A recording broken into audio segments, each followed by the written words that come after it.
Donc je suis responsable de la société MH Luxembourg, qui est une société de droit luxembourgeois et de droit congolais. Nous sommes implantés au Congo depuis 2015 et sommes spécialisés dans la construction et tout ce qui est rénovation d'habitation.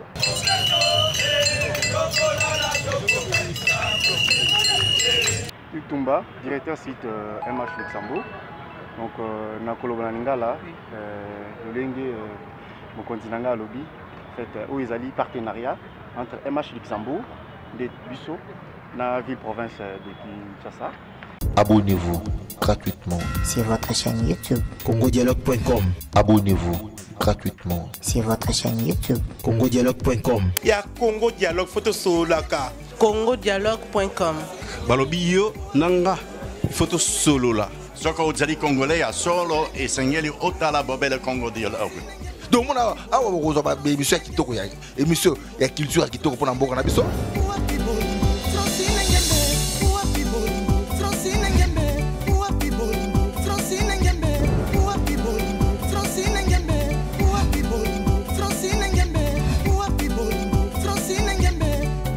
Maramba Bofra na ba Congo Dialogue, donc blague était dans vos abonnés na Congo Dialogue.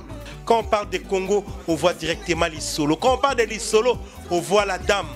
Ça dit que Madame Francine Ngembe, ça pour ça cano yende mokonza ma solo. Pas Francine Ngembe, donc deux fois te mamba beaucoup donc. Congo Dialogue, ça c'est moi kitoko.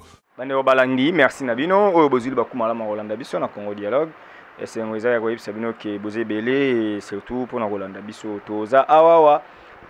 Tozo proposer bino reportage moko auto salaki na gouverneur ya ville province ya Kinshasa excellence Gentini Ngobila Mbaka donc kitaki na Pongabi na site wana ezalaka na ngambu wana bato bazalaka na kina kala côté ba père mo bando sa bambabola te bando sala bambabola boye na avenue Kasavubu croisement avenue Kasavubu na Sendwe donc place wana ils appellent la katikati ya Funa donc bana kin ba comprendre place yango eza site oyo bazotonga bandako quand on a bula ko urbaniser ville ko urbaniser mboka ngo il faut kotonga tonga ko chaper bato mo ba condition ya bien et gouverneur Gentini akitaki wana bolanda reportage mo il y a entreprise où ils sala musala wana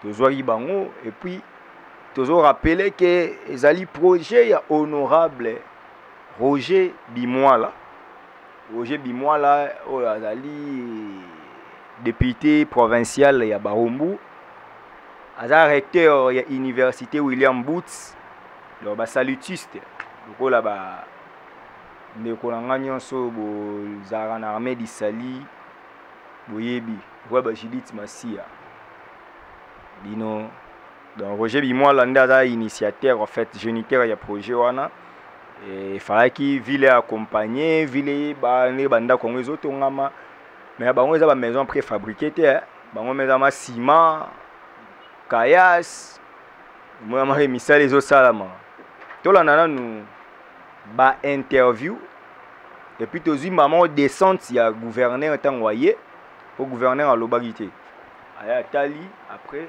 tozonga po to commenter moke to chité. Abonnez-vous gratuitement sur votre chaîne YouTube congodialogue.com. Abonnez-vous gratuitement sur votre chaîne YouTube congodialogue.com.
vous pouvez vous présenter et présenter également votre structure. Tout à fait. Donc je suis responsable de la société MH Luxembourg, qui est une société de droit luxembourgeois et de droit congolais. Nous sommes implantés au Congo depuis 2015 et sommes spécialisés dans la construction et tout ce qui est rénovation d'habitation. Et aujourd'hui, vous êtes... Donc aujourd'hui, on a signé un partenariat avec la ville de Kinshasa pour l'exploitation et la construction de ce site de Pongabi. Et à part d'abord ces sites, est-ce que vous avez déjà l'expérience au terrain ici au Congo, oui, nous avons fait, pas avec la ville, mais nous avons fait beaucoup de travaux en privé. Donc on a fait des constructions sur Kinshasa, des rénovations sur Kinshasa. Donc nous, on travaille sur le Congo depuis 2014. Alors combien d'appartements, combien de maisons ou appartements construisez-vous sur ce site? Alors ici, on va construire 50 blocs. 50 blocs, chaque bloc représente 2 appartements. Donc on le voit là, on peut le voir là, on peut le voir là. Donc un bloc aura à chaque fois ses places parking, une terrasse à l'avant, une terrasse à l'arrière. Aura 3 chambres, un salon, salle à manger, une cuisine équipée, prêt à habiter. Carrelage, tout sera fini. Et qui seront les bénéficiaires? Tout Congolais, tout Congolais, tout Chinois qui peut acheter pourra acheter. Oui. Et c'est à quand que ça pourra être ouvert à l'achat pour le public? L'achat est ouvert là, puisqu'il y a certains bâtiments qui sont déjà vendus. Donc les constructions se suivent. L'objectif, c'est de terminer tous les grosses œuvres, c'est-à-dire les constructions brutes, avant la fin de l'année. Hugues Tumba, directeur site MH Luxembourg. Donc na kolobana lingala lolenge mokonzi nanga lobby en fait où ils allaient partenariat entre MH Luxembourg de Busso na ville province de Kinshasa. Alors tous autres on a logements sociaux awa. Tous on a 54 appartements na katia site oyo. Donc dans chaque appartement tous on a 3 chambres, 2 salles de bain,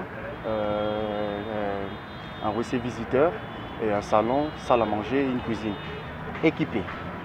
Voilà. Et dans chaque appartement, vous avez un espace. Dans un espace, il y a au moins 3 véhicules. Et puis, dans le ciment, vous avez un espace. Bousso peut vous avez un espace. Et aussi, la délai nini banda ko nyonso po bato ba kokota. Ezali kino nyonso oyo azana mbongo na ya koki koso yango to eza na catégorie kaka ya bato. Non, kino nyonso oyo azali na makoki, ba bureau na biso ezali eza ouvert, akoki koleka et puis on va parler de ça, c'est pas un problème, c'est pour toutes les bourses, eza pona mutu nyonso. Bazo louer to bazo somba. Ba ekosila quand nyonso site mobimba ekosila quand? Environ 2 ans.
Abonnez-vous gratuitement sur votre chaîne YouTube congodialogue.com. Abonnez-vous gratuitement sur votre chaîne YouTube congodialogue.com. Binomo bomoni donc les aragé gouverneur aya qui pourra s'imprégner pe na situation et na ndenge to bando solo na coulisse na honorable Bimwala alobi soki ville ti bango ata poids bango bako kitisa moi prix parce que baoteka na bango ngo ka ndi bateka mapango ni bateka bandako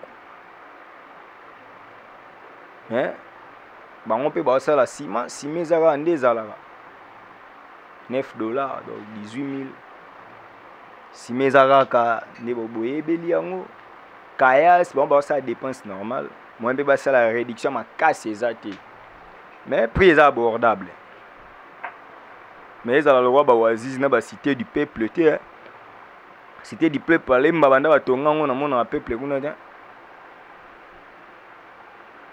bozui pièce mo boye obiso mo ya mo ba appartement so to futa moi 200 bino bochon 500 ata bino mo mais j'espère que tant ba ville ngo ezotonga ba cité wana ezotonga ma rebelle et ko permettre lelo moni cité du fleuve ezalo moi quartier VIP atira na Kingabwa balinga te tanto finga bana Kingabwa bo finga pe Eric Mandala mona Kingabwa pour na cité du fleuve fali pour ba mona Kingabwa Innocent Balume mona Kingabwa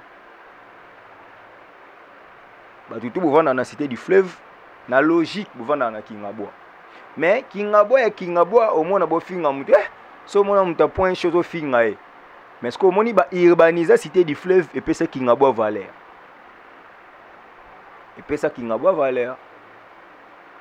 bosala bongo moni ke place wana ponga bina kale zalaka ba miibe ba martyr wana sera Kamanyola tom soto okola na Kishasa stade de martyr ya stade Kamanyola wana tanto okola na kinawa ponga mona cave on to rebeta ba shit na rond point où il est là ma bela jaune mona ba miibe bando kota na ba tio akota na ba tio ba bimanga ba côté wana ba mbabula wana donc c'est wana pe ba téléphone ils arrêté pour dire vrai la so ba yibi logo do leli mais ti ba téléphone payé bazala ki kaka ti ba 2005 6 7 8 heures place on est d'ailleurs moi bizarre mais ba yo bonisa ngo esali moi bien na kati kuna za moi zamba moi nini moi bongo na nous faut ba bonisa ngo tant ba ko urbaniser yango et ça la bien et la présence des gouverneurs c'était tellement signifiant pour montrer combien il veut que le pays, la ville soit urbanisée. Et là, c'est dans les cadres où il encourage la politique des chefs de l'État, c'est-à-dire un logement, un maïté, un mois, na kinima ebima na pasi, mais bazo bunda kaka, gouverneur ya mboka na biso, Kishasa, Excellence et Gentini Mbaka, coup de chapeau pour ça vraiment flexible. Et là on a remarqué pas na yo, pour flexible. So ba bengi lo gomo boy, so moni za mapona intérêt ville oyara yo moko, otinda ba tuti. Oyo tali neti boya boya yo sa déclaration. Abinera otala. Ndenge misala ngo ezokende. Atali ya moni ngo abimina abimina. Voilà. Merci bandeko balandi. Mboka na biso efe tongama, efe bonga. Souci na mseza mambo ekende bien. Yango nde souhait na biso matondo mingi. Tokutani balasi. Abonnez-vous gratuitement sur votre chaîne YouTube congodialogue.com. Abonnez-vous gratuitement sur votre chaîne YouTube congodialogue.com. congodialogue.com. www Congo Masolo Congo Solo là.com. Kitoko Bobby Ronaldinho le King is back. Bolandaka mingi Congo Dialogue Francine Ngembe mission na www.congodialogue.